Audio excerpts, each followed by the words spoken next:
네, YTN 라디오 뉴스파이팅 김영수입니다. 월요일 순서 4부는 어려운 정치에 관한 법률로 풀어드립니다. 월요 법률의 시간입니다. 원영섭 변호사, 조윤선 변호사 나오셨습니다. 어서 오십시오.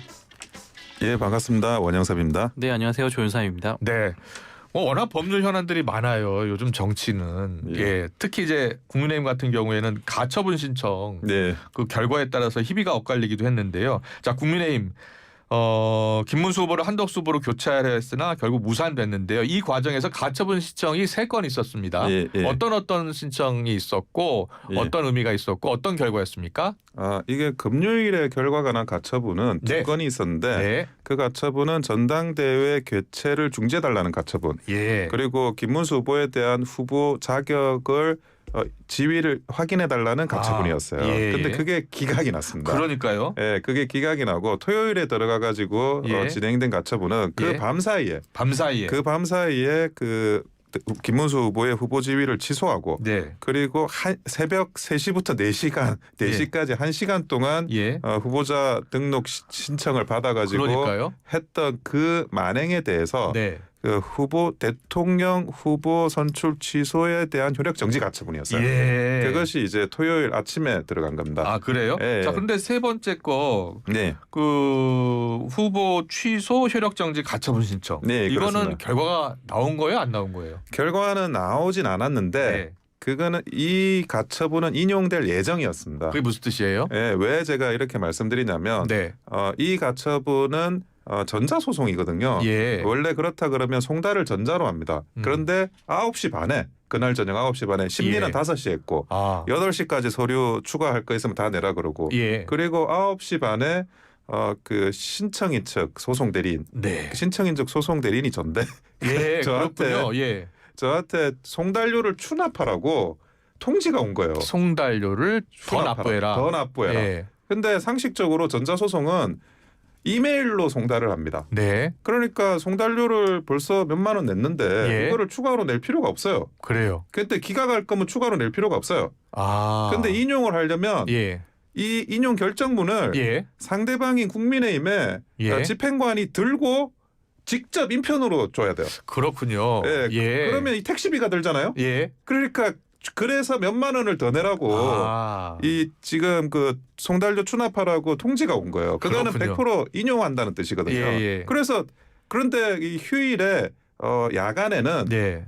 그 송달료 추납하는 전자소송 그 사이트가 열리진 않아요. 그래요? 그래서 다음 날 추납할 수밖에 없어요. 예. 만약에 그것만 아니었으면 네. 당일에 인용 결정이 났습니다. 당일 아, 밤에. 그래요? 그때 시간이 9시 9시 반. 9시 반. 예. 그런데 당원 투표 결과는 11시에 공개됐잖아요. 11시 조금 넘어서 공개되고 예. 그리고 권영세 비대위원장이 사퇴를 했죠. 예. 그 사이에 이미 이 송달료 추납이 그 소송 대리인한테 알겠습니다.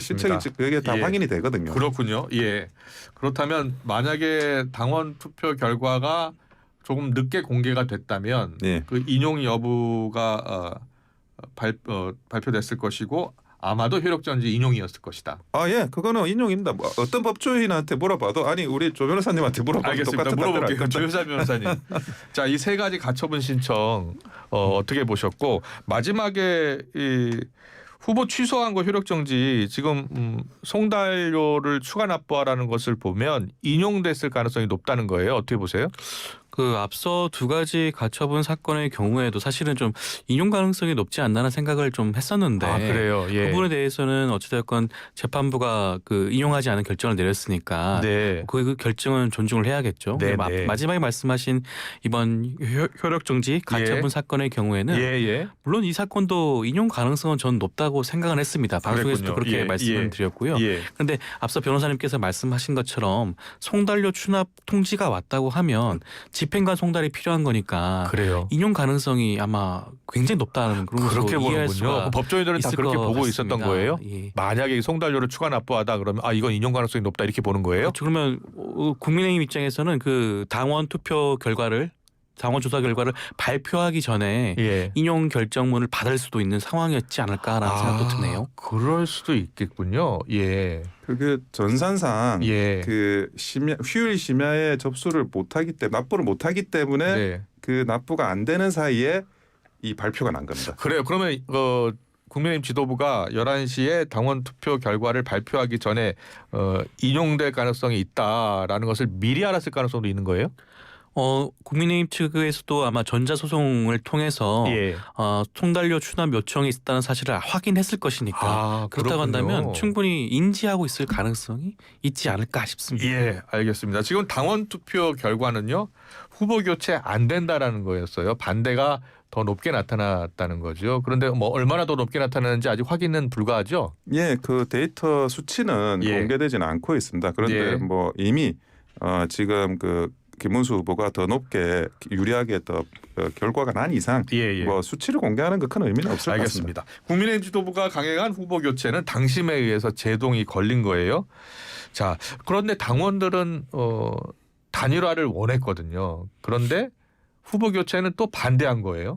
그러니까 단일화를 원하는 거는 김문수 후보도 원했어요. 예. 김문수 후보의 지지자들도 원했어요. 예. 그런데 그러면 한덕수 후보도 원하고 김문수 후보도 원하고 지도부도 원하면 다 원하는 거지 않습니까? 네. 단일화가. 예. 그럼 단일화를 하냐 안 하냐를 질문하는 여론조사를 그래서 저는 왜 했는지를 이해를 못하겠어요.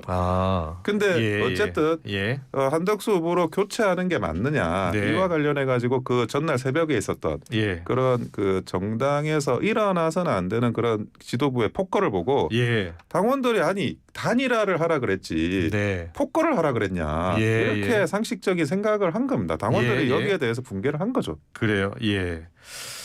지금 권영세 비대위원장은 일단 책임지고 사퇴했는데 권성동 원내대표를 비롯해서 원내 지도부 책임론이 제기가 되고 있거든요.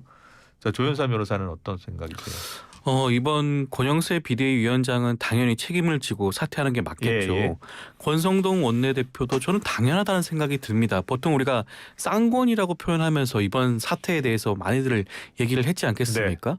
지금 40만 명이 넘는 당원들이 참여를 했다고 하는데 예. 이번 3차 경선에서 3차 경선을 통해서 정당하게 선출된 김문수 후보를 자당 후보를 내치기 위해서 외부에 있는 한덕수 후보를 사실상 옹립하기 위한 그런 일련의 행태를 두 지도부가 한 거 아니겠습니까? 예. 그렇다고 한다면 물론 원내대표는 원내에서 선출하는 것이긴 하지만 당연히 책임을 지고 물러나는 게 마땅하다고 보여지고요. 예. 그리고 이번에 당원들 투표도 마찬가지잖아요. 당원들 투표 결과 아마 사실 많은 분들이 이거 당원들 투표는 찬성이 더 많지 않을까라는 생각이 들었었는데 네.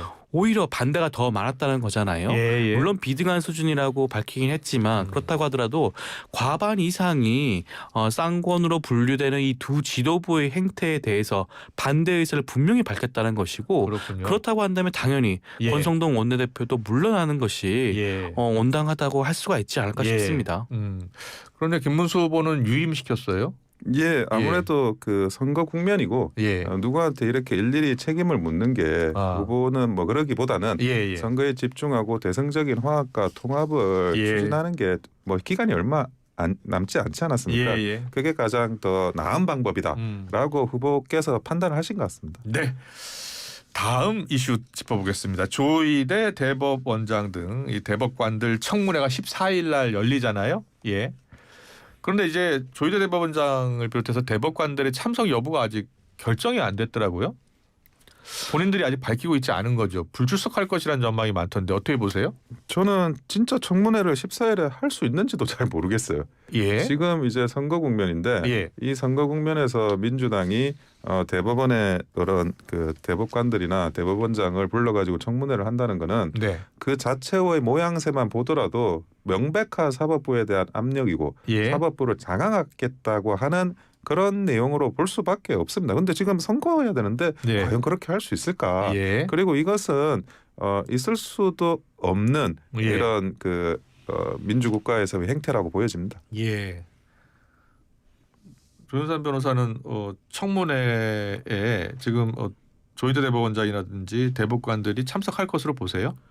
일단 청문회의 필요성은 많은 예. 국민들이 궁금해하고 있지 않습니까? 예. 이번에 대법원에서 왜 갑작스럽게 9일 만에 선고기일을 지정해서 파기환송심을 통해서 이번 대선에 개입하려고 했는지에 대해서 네. 의문을 가지고 있으니까 이를 대신해서 묻는 게 국회의 역할입니다. 예. 그렇기 때문에 청문회는 필요하다고 보여지는데요. 네. 그럼에도 불구하고 대법원장과 대법관들이 청문회에 출석할 가능성은 저 역시도 좀 낮지 않을까 그래요. 싶고요. 예. 보통 우리가 국정조사와 관련된 법령에 따르더라도 사실 재판이 진행 중이거나 재판에 관여하거나 그런 목적이 의도가 있는 경우에는 뭐 그런 증인으로 출석하지 않도록 되어 있긴 하니까 그렇군요. 아마 뭐 그런 취지 예. 연장선에서라도 예. 대법관들이 출석하지 않을 가능성이 있지 않을까 싶긴 하지만 예. 근데 청문회가 대법원장과 대법관만 지금 출석 요청한 건 아니에요. 그래요. 청문회 자체에는 각 교수님들이라든가 여러 가지 증인분들을 출석 요청했기 때문에 청문회 자체는 네. 대법관들이 출석하지 않아도 진행될 가능성이 있지 않을까 생각이 듭니다. 네.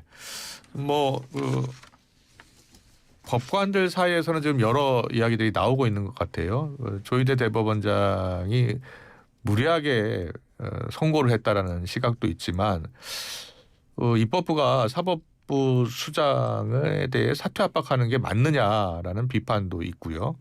어떻게 생각하세요? 근데 뭐 입법부와 관련해 가지고 당연히 입법부에서 사법부를 사퇴 압박하거나 그게 뭐 하는 건 부적절하죠. 예. 그런데 제가 이 1년에 예. 이런 그 이재명 후보와 일어났던 그런 사법부의 재판 과정을 보면 예. 그거는 사법부가 자초한 측면도 굉장히 크다고 봐요. 예. 아니 항상 공명정대한 판결을 하면 됩니다. 네. 사실은 사법부가 가장 정무적으로 힘을 가지기 위한 가장 유일한 길은 공명정대한 판결을 하는 거 그것뿐입니다. 예. 그런데 그럼에도 불구하고 그동안 이재명 후보에 대한 그런 사법부의 결론, 재판의 결과, 예. 재판의 진행 심지어 예. 그것이 좀 불공정하다, 편파성이 있다라고 보는 분들이 굉장히 많아요. 예. 그러면 그거는 사법부가 자신의 어떤 권한, 존중받을 권한으로서의 그런 위치를 스스로 포기하는 게 아니었나. 그게 최종적으로 지금과 같은 결론에 도달하지 않았나라는 생각이 듭니다. 그렇군요. 예. 법원에서는 법관회의를 통해서 입장이 나올 것으로 전해졌잖아요. 지금 법원의 분위기는 어떻습니까? 전국 법관회의가 26일인가요? 예. 그대로 예정되어 있긴 네, 하고 네. 사실 그 전국 법관회의 소집 자체가 이번 대법원장과 대법관의 이번 그 파기환송 사건과 관련된 거 아니겠습니까? 예. 여기에 대해서는 당연히 그 법관들의 입장이 나올 것으로 저는 보여지고요. 예. 아마 이 회의 소집 자체가 이를 옹호하기 위해서 소집하지는 않을 거잖아요. 만약에 네. 이를 지지한다고 하면 법관회의를 소집할 필요조차 없겠죠. 당연히 그 문제성을 인식을 하고 있기 때문에 네. 법관회의가 소집이 된 것이고 그렇다고 한다면 아마 전국 법관회의 차원에서 조희대 대법원장과 대법관들에 대해서 예. 이번 파기환송심 선고의 부당성과 문제점을 지적하는 그런 내용으로 나오지 않을까라는 생각이 듭니다. 네. 알겠습니다. 14일 대선 개입 의혹 청문회까지 짚어봤고요. 또 오늘이요. 이재명 후보 배우자 김혜경 씨 선거법 위반 2심 선고가 있을 예정입니다. 1심 선고 때는 벌금 150만 원을 선고받았고요. 지금 앞서 이제 전현희 최고위원 연결했는데 김 씨의 선고를 연기해야 한다는 주장이 나왔습니다. 어떻게 보셨어요? 아니 김혜경 씨가 후보입니까?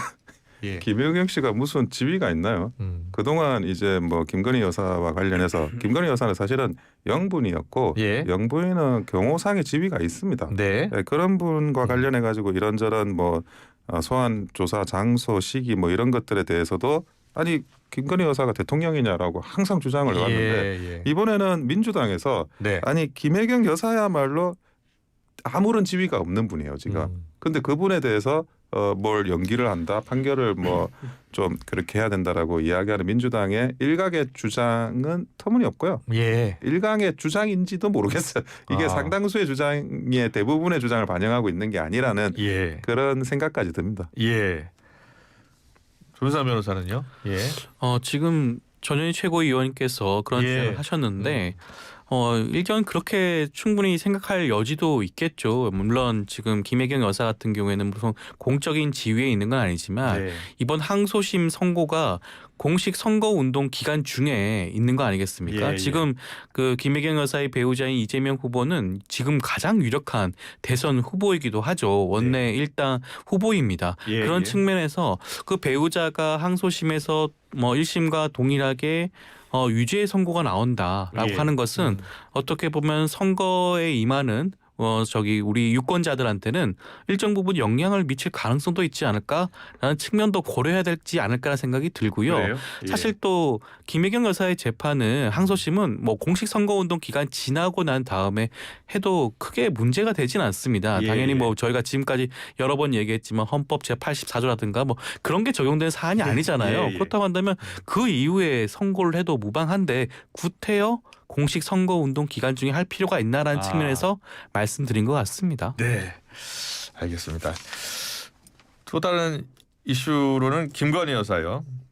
김건희 여사가 공천 개입 의혹으로 이제 오늘 피의자 신분 소환 조사 받으라는 서면 통보를 받았는데 출석 여부와 함께 이제 강제 구인 가능성이 언급되더라고요. 어떻게 보세요? 근데 이와 관련한 부분도 이미 혐의가 있어서 네. 조사를 받는다. 그거는 뭐 국민 누구로도 그런 조사를 받는 건 맞아요. 예. 근데 과거에도 그런 관례나 이런 것들 수사 행태나 이런 것들을 참조해 가지고 진행을 하는 게 맞는데 예. 권양숙 여사가 전 영부인의 지위로서 받았던 수사를 보면 예. 검찰청에 출두해서 조사를 받지 않았습니다. 그러니까 출장해 가지고 조사를 했어요. 그때도 예. 그런 사례까지 들면서 그 과거에 이제 그 김건희 여사가 현직 영부인일 때 수사한 그런 그 행태에 대해서 권양숙 여사의 사례를 들어서 설명을 했거든요. 네. 마찬가지입니다. 전 영부인을 어떻게 수사를 했느냐. 이순자 여사에 대한 수사도 출장 가서 조사를 했고 예. 그런 부분들에 대해서 서로 상식적인 수준에서 조사가 이루어진다 그러면 예. 이게 뭐 조사를 회피하거나 그럴 문제도 아니고 할 이야기 네. 다 네. 하고 또 억울하게 또 의심을 받는 부분으로 해명해야 될 필요도 있을 것이고 예. 김건희 여사 그래서 그거는 뭐 조사를 하는 거는 그거는 진행하면 되는데 예. 적어도 장소 관련해서는 네. 전례를 좀 감안해 가지고 공평하게 했으면 좋겠다는 겁니다. 네. 조윤선 변호사는 어떻게 보고 계세요? 근데 이 사건 자체가 좀 많이 위중하죠. 공천 개입 의혹입니다. 한 분도 아니에요. 김영선 전 의원이라든가 김태우 전 구청장이라든가 그다음에 김상민 전 검사인가요? 뭐 이런 분들에 대해서 공천 개입 의혹이 불거지고 있고 네. 구체적인 진술까지 나왔습니다. 명태균 씨 같은 경우에는 명태균 씨가 이와 관련해서 또 진술도 검찰에 한 것으로 알려져 있죠. 그리고 명태균 씨로부터 81차례인가요? 여론조사를 무상으로 받은 그런 사례도 있습니다. 여러 가지 이런 사건 자체가 굉장히 위중한 사건이라고 할 수가 있고 검찰에서는 또 지난 2월부터인가요? 출석 여러 차례 대면 조사를 요청했음에도 불구하고 지금까지 무응답으로 일관하고 있다고 해요. 그렇다고 한다면 더 이상 미룰 수가 없지 않겠습니까? 네네. 당연하게도 김건희 여사에 대한 수사가 긴급히 필요한 사항이 분명하고요. 그렇다고 한다면 출석 조사를 통해서 명확하게 확인할 필요가 있지 않을까라는 생각이 듭니다. 예. 이 명태균 씨가 연루된 공천 개입 의혹 관련해서 김건희 여사가 받고 있는 여러 혐의가 있잖아요. 예. 그 혐의가 어떤 혐의가 적용되고 어떤 처벌을 받을 수 있는 거예요? 사실은 그 혐의 자체도 좀 애매모호해요. 어떤 혐의가 있다는 건지도 저는 아직까지도 잘 모르겠거든요. 그래요? 법적으로는 공천이라는 게 수많은 사람들이 의견을 내는 거지 않습니까? 그게 이 사람이 공천 받았으면 좋겠어, 저 사람이 공천 받았으면 좋겠어 하는 의견을 각계 요로에서 다 서로 이야기를 하면 그게 무슨 죄죠? 제가 그거는 이해를 못하겠는데 박근혜 대통령 때는 어떤 문제가 있었냐면 공천 개입이 여론조사 공천과 관련한 그런 일체 비용을 청와대에서 지출을 했어요. 그러니까 청와대가 어떤 의견을 내서 공천 개입으로 처벌받은 게 아니라 왜 정당이 해야 될 공천 업무에 비용을 청와대 비용으로 지출하느냐예요. 근데 그러면 그거는 문제가 될 수 있죠. 공금을 움직이는 거니까 왜 그거에 공적인 목적에 맞지 않고 왜 정당의 목적에 맞는 정당 업무에 국가 돈을 쓰느냐 이게 핵심이었거든요. 근데 내가 이 사람 공천됐으면 좋겠어. 뭐 그런 말 했다 그러더라도 예, 예. 저 사람이 좋아. 저 사람은 안 좋아. 말을 한 거에 뭐가 지금 공천 개입이라는 건지. 그런데 예를 들어서 공관위에서 뭐 어떤 후보를 추천하려고 했는데 그게 바뀌었다든지 그렇게 되면은 구체적인 증거가 필요하다는 건가요? 아니요. 무엇을 바꾸든지 간에 예, 무엇을 바꾸든지 간에 그것을 바꾸고 안 바꾸고 누구 의견을 들어서 바꾸고 안 바꾸고는 예, 범죄가 아니라는 거예요. 그래요. 예, 그게 다시 공관이라는 새로운 절차를 통해서 예, 이 절차의 승인을 받아가지고 진행을 하면 그게 예. 당헌 당규에 그런 영향력을 행사한다거나 하면 직권남용이나 이런 혐의를 적용하기는 어려운 건가요? 아니 공천을 할 수 있는 권한이 없잖아요. 근데 그렇군요. 직권을 남용할 수가 없. 직권 안에 있는 예, 내 권한을 다른 목적으로 쓸 때 직권 남용이 되는 거지. 예, 그래서 많은 분들이 공천 개입에 대해서 박근혜 대통령 때 그걸 오해하시는데 그렇군요. 돈 쓴 게 핵심이에요. 예, 어떻게 봐야 돼요? 예, 지금 검찰에서 수사하는 혐의 자체는 공직선거법 위반입니다. 네, 국민의힘의 그 공천 과정에 개입을 했다라는 거고요. 네, 정당이 뭐 정당한 절차를 거쳐가지고 예. 공천을 하고 예. 후보를 선출하면 괜찮겠죠. 당연히 윤석열 건강한데. 전 대통령과의 관계에도 영향을 미친다라는 거 아니에요? 그렇죠. 예. 그러니까 그게 문제라는 거예요. 정당의 공천에 윤석열 전 대통령이 그 당시에는 그 당선인 신분이었나요? 네. 근데 당선인 신분 차원에서 예. 공관위에 개입을 해서 공천을 받지 못할 위기에 처한 예. 김영선 전 의원에 대해서 공천을 요청을 했다라는 게 핵심입니다. 예. 그리고 나머지 뭐 김태우 구청장이라든가 그다음에 저기 김상민 전 검사라든가 이런 분의 경우에도 예. 대통령의 신분에서 당에다가 국민의힘에다가 공천을 그 과정을 요구하고 개입을 했다라는 게 이 혐의의 요지이기 때문에 윤 전 대통령 부부를 구체적으로 공천 개입 혐의를 적용한다는 거예요?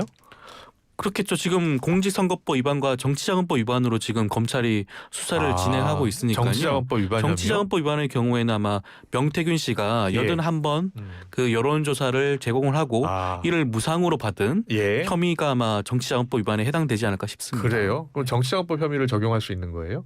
글쎄 그거는 예. 그 여론조사는 예. 그 대선과 관련한 여론조사고요. 그래요. 예. 예, 이 국회의원 총선하고 관련한 여론조사가 아닙니다. 네. 지방선거 관련한 그때 알겠습니다. 보궐선거하고 좀 예. 더 검찰이 수사를 하고 나면 그 결과에 따라서 어떤 혐의를 구체적으로 적용할지가 나오겠네요. 그렇죠. 최종적으로 검사가 기소하면서 예. 그런 법리를 정리할 것이니까 알겠습니다. 그때 확인할 수 있을 것 같습니다. 알겠습니다. 그리고 내란 혐의 받고 있는 윤 전 대통령이요. 오늘 세 번째 형사재판을 받는데 그동안은 지하주차장을 통해서 출입을 했는데 이번에는 이제 지상으로 출석을 해야 합니다. 윤 전 대통령이 이제 포토라인에 쓸 수 있다는 얘기죠.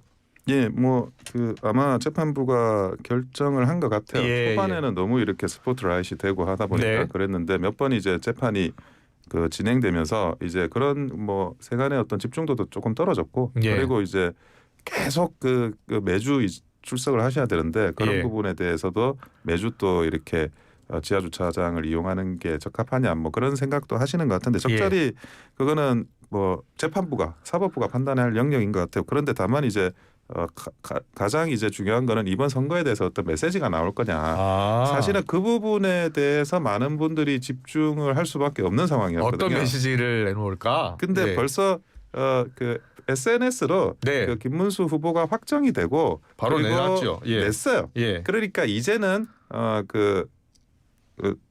윤석열 전 대통령의 예. 메시지가 특별히 이제 이슈화가 되지 않는 거죠. 그래요? 그래서 그런 부분까지 다 종합적으로 고려한 걸로 보여집니다. 예. 근데 재판부가 어쩔 때는 허용하고 어쩔 때는 허용하지 않고 어떤 기준이 있는 거예요? 그 부분을 좀 지적하지 않을 수가 없을 것 같아요. 전직 대통령이 법정에 출석하는 경우에 이처럼 예. 그 지하로 출입한 경우 없었습니다. 네. 그럼에도 불구하고 윤석열 전 대통령의 경우에는 방호 임무가 좀 소홀해질 수 있다라는 측면에서 그때는 공개하지 않기를 했었는데요. 네. 근데 그나마 다행스럽게도 이제서야 이제 포토라인에 설 수 있는 그런 게 되었고. 예. 근데 포토라인 자체는 뭐 의무 사항은 아니에요. 윤석열 전 대통령이 포토라인에 서서 기자들의 질의응답에 답할지 안 할지는 뭐 스스로 결정할 수밖에 없는 부분이기 때문에 예. 저는 뭐 하지 않고 법정에 들어서지 않을까라는 생각이 드는데 그래요? 그래도 윤석열 전 대통령이 어제 메시지를 내는 걸 보니까 예. 하고 싶으신 말씀이 굉장히 그래요? 많으신 것 같아요. 그래서 혹시라도 포토라인에 서서 본인이 하고 싶은 말 또 할 수도 있지 않을까라는 생각도 듭니다. 네.